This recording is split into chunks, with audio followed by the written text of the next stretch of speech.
Episode 10 में हम देखते हैं इंथु अब ठीक हो चुका था, लेकिन पुलिस बुंगा को ये बताते हैं कि उनको अभी तक तावान के बारे में कुछ भी पता नहीं चला। अब बुंगा उसके याद में रोते हुए पानी में कुछ फ्लावर्स बहा देती है। इसके बाद हमें जोमसेंग को दिखाया जाता है। उसे पता चलता है कि योद मर चुका है।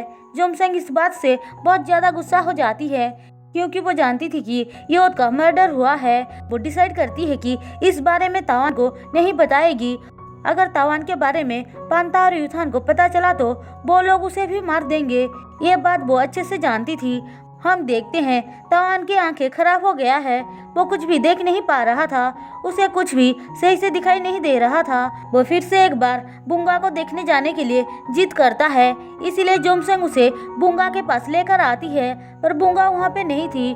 उनके पास वही औरत आती है जो बुंगा के लिए खाना लेकर आई थी। वो बताती है कि बुंगा एक आदमी के साथ चली गई है, लेकिन उसने एक लेटर छोड़ा था। अब जोमसेंग तावान को हॉस्पिटल लेकर आती है। तावान लेटर पढ़ने के लिए ओपन करता है, लेकिन उसे कुछ भी दिखाई नहीं देता है। उसी हॉस्पिटल में इंथु और बुंगा भी थे। जोमसेंग बुंगा को देख लेती है और तावान भी, पर उसे तो कुछ भी क्लियरली दिखाई नहीं दे रहा था। ऊपर से जोमसेंग भी आकर उसे टोकती है।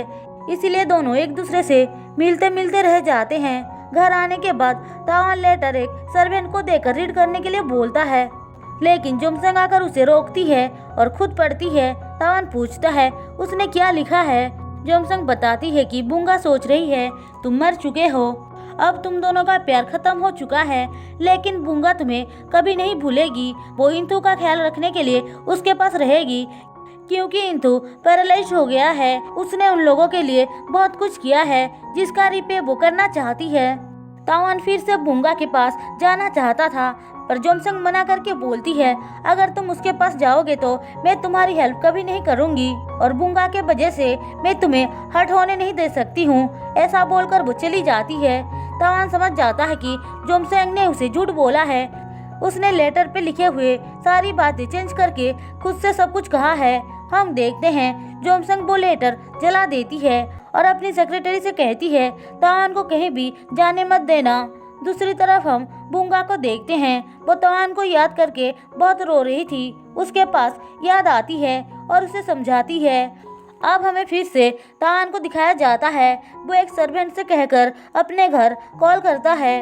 तब जाके उसे पता चलता है कि योद मर चुका है। उसे ये बात सुनकर बहुत बड़ा झटका लगता है। वो रोते हुए सीधे जोमसेंग के पास आता है और योद के बारे में ना बताने के लिए उस पर बहुत गुस्सा करता है। तावान योद को याद करके बहुत रोता है। सिर्फ वही तो था जो उससे सच में प्यार करता था। तावान कसम खाता है कि वो उसके मर्डरर्स को नहीं छोड़ेगा।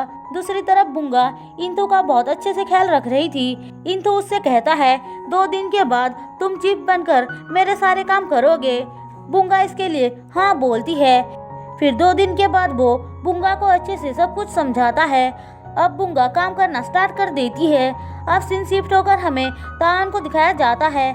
वो बुरोंग आइलैंड आया था क्योंकि जोमसेंग घर पर नहीं थी, तो वो चुपके से वहाँ पर चला आया था। उसे वहाँ पर इंथु का ड्राइवर देख लेता है और धमकी देकर बोलता है अगर मरना नहीं चाहते हो तो यहाँ से जल्दी से चले जाओ। फिर वो इंथु को आकर तावान के बारे में बता देता है। अब कुछ दिनों के बाद एक बिजनेस मीटिंग होता है जहाँ पे त्राकान को लग रहा था कि प्रोजेक्ट तो उसे ही मिलेगा क्योंकि इंथु तो अब किसी काम का नहीं रहा। पर तभी वहाँ पे बुंगा आती है। त्राकान उसे देखकर बोलता है तुम कभी भी मुझसे जीत नहीं सकती हो। बुंगा कहती है तुम्हें तो ये तक पता नहीं था कि मैं यहाँ पे आऊँगी। थोड़ी देर बाद वहाँ पे पुलिस आती है और कुछ फोटोग्राफ दिखाता है। दरअसल त्राकान ने सबको पैसे दिया था ताकि उसे ही प्रोजेक्ट मिले, पर तावान ने उस टाइम चुपके से उन लोगों का फोटो खींच लिया था। त्राकान बोलता है ये सारे पिक्चर्स नकली है, पर उसकी बातें कोई नहीं सुनता है और विनर बुंगा होती है। हम देखते हैं तावान बाहर से सब कुछ सुन रहा था। वो बुंगा की जीत से बहुत खुश होता है। इसके बाद वहाँ पे पांता आती है। पांता उसे देखकर शॉक्ड हो जाती है। तावान बोलता है आज तो तुम्हारा लकी डे है, आखिरकार तुम्हारा मिसिंग ब्रदर वापस जो आ गया है। पांता कहती है अगर यूथान को तुम्हारे बारे में पता चला तो वो तुम्हें छोड़ेगा नहीं।